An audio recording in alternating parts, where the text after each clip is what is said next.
qu'est-ce qui soutient financièrement la compagnie. C'est extrêmement important de faire les bons moves côté motorisation, design, technologie, puis aussi repousser aussi le camion pour qu'il soit plus compétitif. Fait que ça fait un petit bout qu'on attend des nouvelles générations de ce côté-là.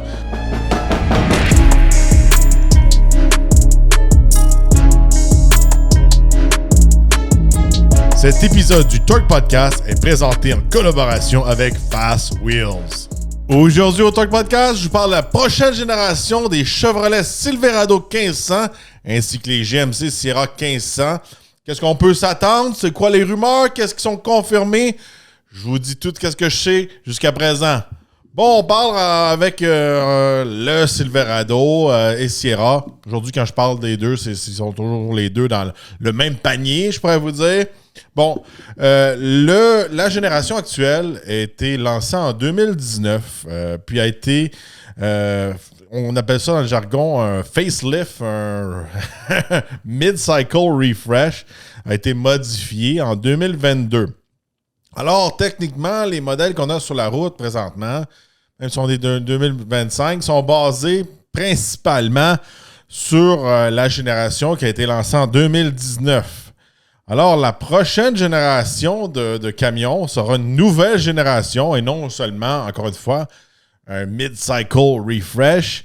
Ça va être la 5e génération des camions GMT. Je vais vous donner bien des codes aujourd'hui, mais pour ceux qui aiment tous les acronymes, ces choses-là, je vais vous gâter un petit peu. Alors, c'est une nouvelle génération. Quand on a une nouvelle génération, c'est des gros changements, surtout dans le monde des pick-up. Je rappelle que les pick-up pour les marques comme Chevrolet, GMC, Ford et Ram, c'est vraiment qu'est-ce qui soutient financièrement la compagnie. C'est extrêmement important de faire les bons moves côté motorisation, design, technologie, puis aussi repousser aussi le camion pour qu'il soit plus compétitif. Fait que ça fait un petit bout qu'on attend des nouvelles générations de ce côté-là. À chaque fois qu'il y a des nouvelles générations qui sortent, c'est un gros changement. Puis là, je pourrais vous dire qu'en 2019, ça jouait fort, si vous en souvenez. Juste une année auparavant, Ram venait de sortir avec leur super nouvel intérieur. Là, GM, nous autres, venait de sortir avec des nouveaux pick-up, avec des nouveaux AT4, ces choses-là, des Trail Boss, puis plein de nouveaux packages. Il avait intégré beaucoup aussi Apple CarPlay, Android Auto, ces choses-là. C'était des gros changements. Ford ont suivi tout ça.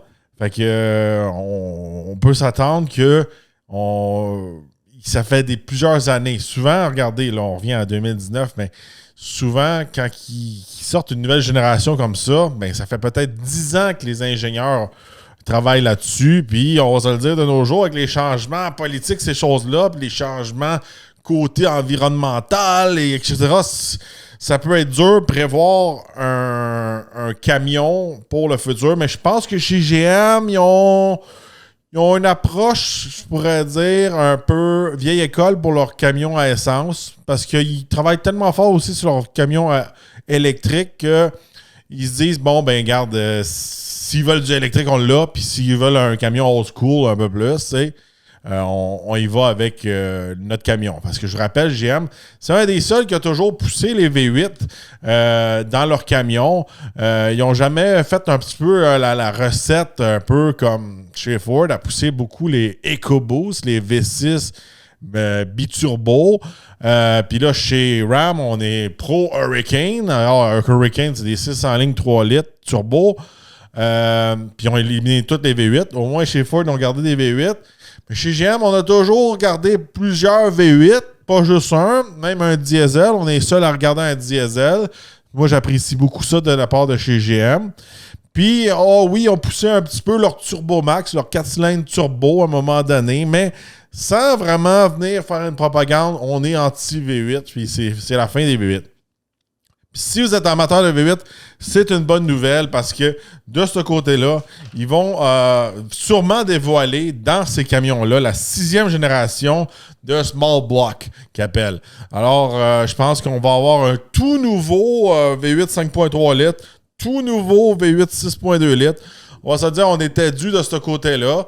Je pense qu'il y avait eu un peu des lacunes. J'en ai parlé un peu, surtout pour le 6,2 litres. Il y a eu des problèmes, je pense que c'est relatif au COVID, tout ça, avec des suppliers. Il y a eu des problèmes qu'à long terme, ça a fait une mauvaise batch de moteurs.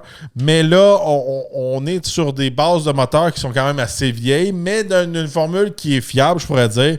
Puis là, ils disent que cette nouvelle génération de moteurs-là va être plus économique sur l'essence.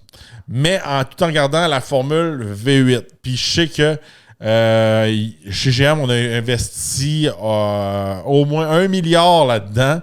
Fait qu'en recherche et développement, fait que ça veut en dire long comment ils veulent garder un peu leur recette old school. Puis je pense que ce camion-là va venir quand même faire mal chez Ford puis chez Ram, parce que je vous rappelle que chez Ford, il était supposé sortir aussi une nouvelle génération en 2027, puis là, ils l'ont repoussé à 2028 à cause de raisons, je pense, qui actuelles. Peut-être qu'ils n'avaient pas fait les bons moves côté climat politique. Peut-être qu'ils voulaient enlever le V8. Je ne sais pas ce qu'ils voulaient faire chez Ford. Fait que peut-être c'est un petit peu pour ça qu'ils ont besoin d'une année de plus. Mais là, chez GM, je pense qu'on va frapper fort parce que surtout, beaucoup de gens qui étaient chez Ram qui veulent rien savoir du nouveau moteur Hurricane. Ils veulent avoir le V8. Fait que chez Ram, encore là, il faut qu'ils patinent. Vont-tu ramener un vieux moteur? Vont-tu ramener un nouveau moteur? Je pense que ça va les retarder de ce côté-là. Chez Ford, on le sait que c'est retardé, c'est repoussé. Alors, je pense que l'investissement dans les moteurs V8 plus économiques chez GM, ça leur donne un gros avantage.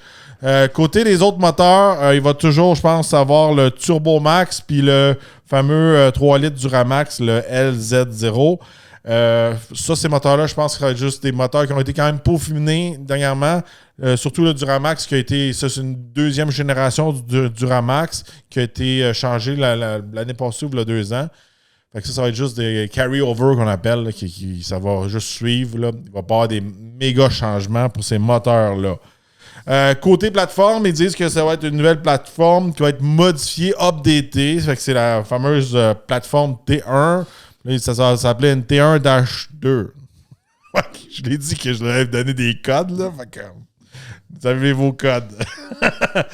Côté design, qu'est-ce qu'on peut s'attendre? Un tout nouveau look, on va se le dire. Côté look, on se compare surtout un Chevrolet à comparer d'un Ram ou un Ford présentement, il paraît vieux. Fait qu'on peut s'attendre à un tout nouveau look. Qu'est-ce que j'ai vu des Spice Shots? Il va y avoir une nouvelle sortie d'exhaust à l'arrière. Fait que ça va être des exhausts un peu comme qu'on retrouve sur le Yukon ou comme une genre de Corvette. 4 sorties d'échappement. Puis à place d'avoir les espèces de gros échappements que tout le monde niaisait que ça va l'air une sortie de HDMI. Fait que ça a l'air d'être fini selon les Spy Shots qu'on a vus. Fait que ça a l'air confirmé. On peut s'attendre peut-être qu'ils vont changer l'intérieur. L'intérieur a quand même eu un bon update, mais si on regarde beaucoup le nouveau Yukon, le nouveau Tahoe, ces choses-là avec l'écran plus vertical, peut-être c'est quelque chose qu'on peut s'attendre de retrouver dans le camion. Souvent, les Yukon de nouvelle génération et Tahoe, tout ça, donne un précurseur côté design pour ces camions-là. Fait que qu'est-ce que vous retrouvez comme design un peu autant que sur le Tahoe que sur le Yukon? Mais peut-être que vous allez retrouver des lumières similaires, des grilles similaires, l'intérieur similaire, mais plus camion. Fait que ça, c'est qu'est-ce que je m'attends selon moi. C'est aussi, à chaque fois qu'ils font une nouvelle génération, ils font des nouvelles innovations. Ça, je sais pas, là, ça va être comment je pourrais dire?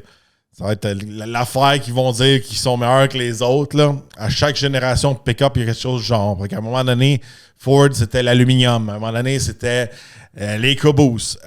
Pour cette génération-là, en 2019, mais là, c'était beaucoup l'écran avec l'Apple CarPlay, puis toutes les caméras qu'on avait, puis la fameuse Multi-Pro Tailgate. C'est là qu'en 2019 qu'ils ont lancé ça. La tailgate qui se descend avec une marche, puis tu vas mettre des speakers dedans, puis là, attendez-vous une patente à gosse, j'appelle, là, qui vont essayer de sortir que ça va être la nouvelle affaire de l'année, là, puis que c'est quelque chose qu'on n'a jamais vu auparavant.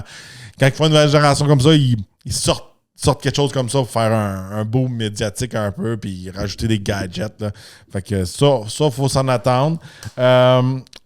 Regardez, on peut s'attendre que le camion va être dévoilé fin 2026, sortir comme modèle 2027. Je pense qu'il était temps. Je pense que c'est le fun. Je pense que Chevrolet sont sur la bonne voie. Parce que présentement, là, je pense que c'est eux autres qui donnent le plus de choix côté motorisation. Un 4 cylindres, un diesel, un petit V8, un gros V8.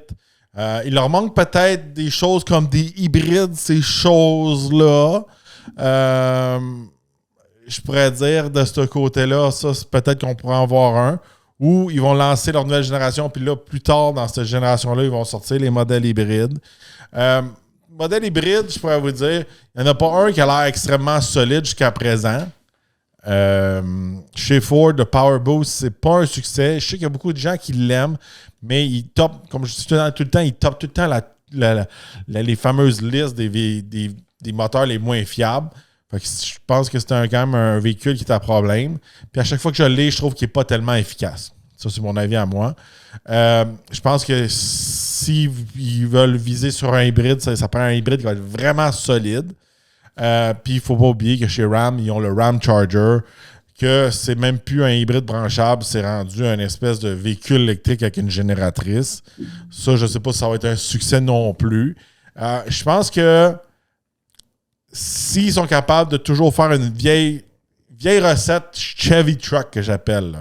Simplicité, un V8 pas trop compliqué, qui donne du power, mais qui est économique, pas trop de flafla, puis être capable de donner le camion à un prix raisonnable, ça va être ça la clé. Déraper dans les camions, là, avec trop d'équipement, trop de technologie, trop de bébelles, je pense que où est-ce qu'on s'en va dans le côté financier, dans le futur, l'économie, je pense pas que les gens sont intéressés à dépenser des 100 000 pour des nouveaux camions et des 120 000 Je pense que ce temps-là est révolu, selon moi. Des espèces de Ram Tungsten à 120 000. Je pense que ça, il va falloir qu'ils slackent là-dessus, les Denali Ultimate, tout ça. Il va falloir qu'ils fassent des bons packages qui sont alléchants, économiques, efficaces, fiables. Puis pas trop cher. Je sais que c'est beaucoup à demander, là, mais je pense que en faisant une recette un peu, je dis old school, mais juste peaufiner technologiquement pour suivre la game, je pense que c'est ça. T'sais, faire un bon mix. T'es pas obligé d'être celui qui tire le plus. T'es pas obligé d'être celui qui est le plus puissant. Mais est-ce que tu es capable de faire une bonne formule qui offre tout? Une bonne capacité de remorquage, une bonne puissance, une bonne économie d'essence. À un moment donné, il l'avait. Puis là, de plus en plus, je trouve qu'il perd, en essayant de répondre à des lois puis des restrictions environnementales qui étaient quasiment impossibles à répondre. On le voit chez Ram avec le Hurricane. Bien, eux autres, ils essayent de tout faire. Ça n'a comme pas marché. Ils font juste un moteur qui, oui, il est puissant. Il n'est pas capable de remorquer plus, puis il consomme plus que l'ancien V8 MI. Ça marche pas. Là. C'est pas une évolution dans la charte. Fait que c'est ça que je pense. Fait que, dites-moi, qu'est-ce que vous attendez, vous, de la prochaine génération de Chevrolet, Silverado et GMC Sierra? Qu'est-ce que vous aimeriez voir? Qu'est-ce que vous aimeriez avoir comme option, comme changement? Comme moteur, laissez-moi le savoir dans les commentaires. Si vous appréciez mon contenu, n'oubliez pas d'aller m'encourager dans la section VIP. Les liens sont dans la description, autant pour YouTube que Spotify. Beaucoup d'avantages à être dans la section VIP. Vous avez des vidéos exclusives, les vidéos à l'avance, je réponds à vos questions, des rabais exclusifs sur la marchandise, puis ça nous encourage à continuer à vous faire du contenu parce qu'on est un média indépendant et un des seuls au Canada en français. Si vous êtes nouveau, n'oubliez pas de vous abonner, liker et de partager. On se revoit dans un prochain podcast.